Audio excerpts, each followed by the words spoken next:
Hello, അസ്സലാമു അലൈക്കും. പുതിയ വീട്ടിലേക്ക് എല്ലാവർക്കും സ്വാഗതം. അപ്പോൾ ഇന്ന് എല്ലാവർക്കും ഇഷ്ടപ്പെടുന്നൊരു പലഹാരമാണ് നമുക്ക് ഒരു അവൽ പ്രഥമന് ഉണ്ടാക്കിയെടുക്കാം. അപ്പോൾ അവലും പഴമൊക്കെ വെച്ചിട്ടുള്ളൊരു പലഹാരം തന്നെയാണ് ഇന്ന് ഉണ്ടാക്കുന്നത്. അതിനായിട്ട് നമുക്ക് ഇതുപോലത്തെ പഴം വേണം. അപ്പോൾ ചെറുപഴം, മൈസൂർ പഴം, പൂവൻ പഴം ഒക്കെ പറയാം, അതെടുക്കുക. അപ്പോൾ നമ്മൾ കൂടുതൽ ഉണ്ടാക്കുകയാണെങ്കിൽ കുറച്ച് കൂടുതൽ പഴം തന്നെ എടുക്കുക. അപ്പോൾ നമ്മൾ കുറച്ച് ഉണ്ടാക്കണമെന്ന് വെച്ചെങ്കിൽ കുറച്ച് പഴം എടുത്താൽ മതി കേട്ടോ. അപ്പോൾ അങ്ങനെ ഞാൻ ഈ പഴത്തിൻ്റെ തോലൊക്കെ ഒന്ന് കളഞ്ഞെടുക്കട്ടെ ആദ്യം തന്നെ. അപ്പോൾ നല്ല പഴുത്ത പഴമാണെങ്കിൽ നല്ല ടേസ്റ്റ് ഉണ്ടാവും. അപ്പോൾ ഇത് അത്യാവശ്യം പഴുത്തിട്ടുണ്ട്, തൊലിയൊക്കെ ഇങ്ങനെ കറുത്ത് വന്നിട്ടുണ്ട്. അപ്പോൾ അതാണ് കുറച്ചും കൂടി കൂടുതൽ മധുരമൊക്കെ ഉണ്ടാവുക.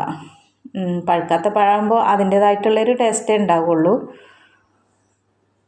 അപ്പോൾ അങ്ങനെ നമ്മൾ പഴമൊക്കെ തൊലിയൊക്കെ കളഞ്ഞിട്ട് ഇതുപോലെ നമുക്ക് അങ്ങോട്ട് വട്ടത്തിൽ ഇങ്ങോട്ട് അരിഞ്ഞെടുക്കാം, വട്ടത്തിൽ മുറിച്ചെടുക്കാം കേട്ടോ. നമ്മൾ ഉണ്ടാക്കുന്ന പലഹാരത്തിന് അതാണ് ഏറ്റവും നല്ല ഒരു ടേസ്റ്റ് ഉണ്ടാകുക.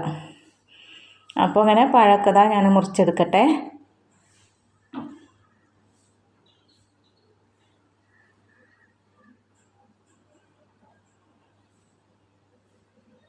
അപ്പോൾ നമുക്ക് പെട്ടെന്ന് തന്നെ റെഡിയാക്കി എടുക്കാൻ പറ്റിയിട്ടുള്ളൊരു പലഹാരം തന്നെയാണ് കേട്ടോ. വേഗത്തിൽ ഉണ്ടാക്കിയെടുക്കാം. നമുക്ക് ചായക്കൊക്കെ വെള്ളം വെച്ചിട്ട് ചായൻ്റെ വെള്ളം തിളക്കുന്ന സമയം കൊണ്ട് തന്നെ നമുക്ക് ഈ ഒരു പലഹാരം ഉണ്ടാക്കിയെടുക്കാൻ പറ്റും. അത്ര ടൈം മതി ഇത് ഉണ്ടാക്കാൻ വേണ്ടിയിട്ട്.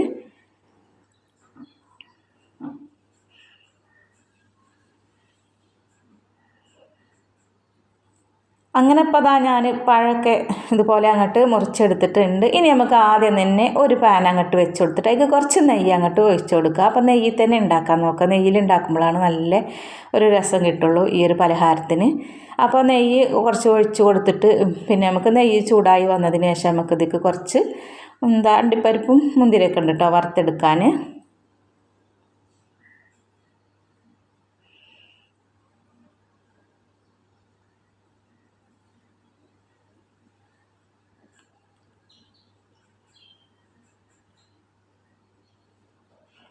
അങ്ങനെ നമ്മളെ നെയ്യൊക്കെ നല്ലതായിട്ട് ചൂടായിട്ട് വന്നിട്ടുണ്ട്. നമുക്ക് കുറച്ച് അണ്ടിപ്പരിപ്പ് മുന്തിരിയൊക്കെ ഒന്ന് വറുത്തെടുക്കുക. അപ്പോൾ ഈ അണ്ടിപ്പരിപ്പ് മുന്തിരിയൊക്കെ വറുത്തെടുക്കുന്ന സമയത്ത് നമുക്ക് തേങ്ങ കൊത്ത് വേണമെങ്കിൽ അതും കൂടി ഇതിൻ്റെ കൂട്ടത്തിൽ വറുത്തെടുക്കുക. തേങ്ങാക്കൊത്തും കൂടി ഇടുമ്പോൾ തേങ്ങാക്കൊത്ത് ഇഷ്ടമുള്ളവർക്ക് തേങ്ങാക്കൊത്ത് ഇട്ട് കൊടുക്കുക. അപ്പോൾ ഞാനിതിലിപ്പോൾ തേങ്ങാക്കൊത്ത് ചേർക്കണില്ല, അണ്ടിപ്പരിപ്പ് മുന്തിരി മാത്രമേ ചേർത്ത് കൊടുക്കണുള്ളൂ. ഇനി നമുക്ക് എന്ത് ചെയ്യാമെന്നറിയോ, നമ്മൾ വറുത്ത് വെച്ച ആ നെയ്യ്ക്ക് തന്നെ നമുക്ക് കുറച്ച് അവലിട്ടോ, അവലാണ് നമുക്കിതൊക്കെ വേണ്ടത്. അവലിട്ട് കൊടുത്തിട്ട് നല്ലോണം ഒന്ന് വറുത്തെടുക്കണം. ഈ നെയ്യിൽ തന്നെ നല്ലോണം ഒന്ന് വറുത്തെടുക്കാം.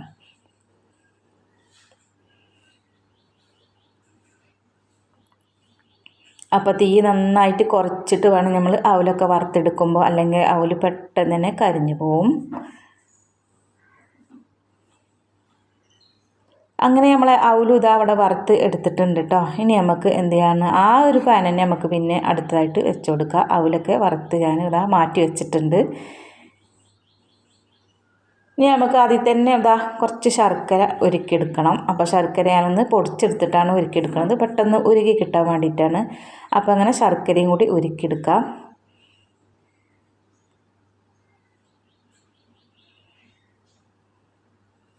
അപ്പോൾ ഇതിൽ കല്ലൊന്നും ഇല്ലാത്തൊരു ശർക്കര, നല്ലൊരു ശർക്കര കേട്ടോ. അതുകൊണ്ട് ഞാനത് അരിച്ചെടുക്കണമൊന്നുമില്ല. പിന്നെ നമ്മൾ ആ ഉരുക്കെടുത്ത ശർക്കരയ്ക്ക് നമ്മൾ തേങ്ങാപ്പാലാണ് കേട്ടോ ഒഴിച്ച് കൊടുക്കുന്നത്.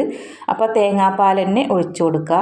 തേങ്ങാപ്പാൽ ഒഴിച്ച് കൊടുക്കണം ഈ ഒരു പലഹാരത്തിന്. ആ തേങ്ങാപ്പാലും കൂടി ഒഴിച്ച് കൊടുത്തിട്ട് നല്ലോണം ഒന്ന് മിക്സാക്കി കൊടുത്തിട്ട് ചെറുതായിട്ടൊന്ന് തിളച്ച് വരണം. പിന്നെ നമുക്ക് അതിക്കൊരു നല്ലൊരു മണമൊക്കെ കിട്ടാൻ വേണ്ടിയിട്ട് കുറച്ച് ഒരു 3-4 ഏലക്കായ പൊടിച്ചിട്ട് ഒന്ന് ചതച്ചിട്ട് അതും കൂടി ഇട്ട് കൊടുത്തിട്ടുണ്ട്. ഇനി നമുക്ക് നമ്മളെ പഴം തിളക്കാൻ തുടങ്ങുമ്പോൾ തന്നെ നമുക്ക് നമ്മളെ പഴം അങ്ങോട്ട് ഇതിലേക്ക് ചേർത്ത് കൊടുക്കുക. നല്ലോണം തിളച്ച് കുറുകൊന്നും വേണ്ട കേട്ടോ. തിളക്കാൻ തുടങ്ങുമ്പോൾ പഴം ചേർത്ത് കൊടുക്കുക. പഴം ചേർത്ത് കൊടുത്തിട്ട് ഒന്നും കൂടി മിക്സാക്കി കൊടുത്തിട്ട് ആ പഴം ഒന്നും ഇങ്ങോട്ട് തിളച്ചിട്ട് പഴം ഒന്ന് വെന്ത് വരണം. അങ്ങനെ നല്ലോണം തിളക്കൽ തുടങ്ങി പഴമൊക്കെ അത്യാവശ്യം വെന്തിട്ടുണ്ട്. ഇനി നമ്മൾ വറുത്ത് വെച്ചിട്ടുള്ള അവലുണ്ടല്ലോ, അത് ഇതിലേക്ക് അങ്ങോട്ട് ചേർത്ത് കൊടുക്കുക. അങ്ങനെ അവലും കൂടി ചേർത്ത് കൊടുത്തിട്ട് നല്ലോണം മിക്സാക്കി കൊടുക്കുക. ആ പഴം അവലും എല്ലാം കൂടി നല്ലോണം ഒന്ന് മിക്സാക്കി കൊടുക്കുക.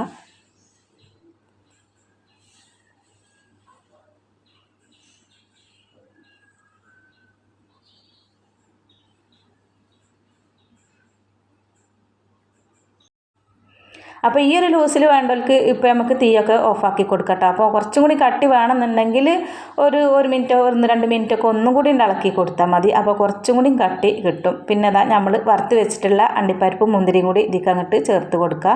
അപ്പോൾ ഈ ഒരു സമയത്ത് നമുക്ക് ഇതാ തേങ്ങാക്കൊത്തും കൂടി ഉണ്ടെങ്കിൽ ഇട്ട് കൊടുക്കുക കേട്ടോ. തേങ്ങാക്കൊത്ത് നല്ലോണം നെയ്യിൽ വറുത്തിട്ട് അതും കൂടി വേണമെന്നുണ്ടെങ്കിൽ ചേർത്ത് കൊടുക്കുക. അത് തേങ്ങാക്കൊത്ത് എല്ലാവർക്കും ഇഷ്ടം ഉണ്ടാവില്ലല്ലോ. അപ്പോൾ ഇഷ്ടമുള്ളവർക്ക് അതും കൂടി ചേർത്ത് കൊടുക്കുക. അങ്ങനെ മുന്തിരി അണ്ടിപ്പരിപ്പും കൂടി ഇട്ട് കൊടുത്തിട്ട് നല്ലോണം ഒന്നാണ് മിക്സാക്കി കൊടുക്കുക.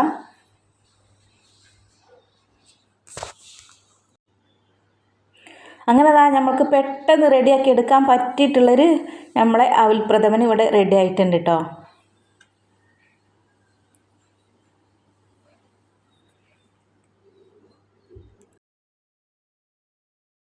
അപ്പോൾ ഞാനിതൊന്ന് കഴിച്ച് നോക്കിയിട്ട് പറയാം കേട്ടോ.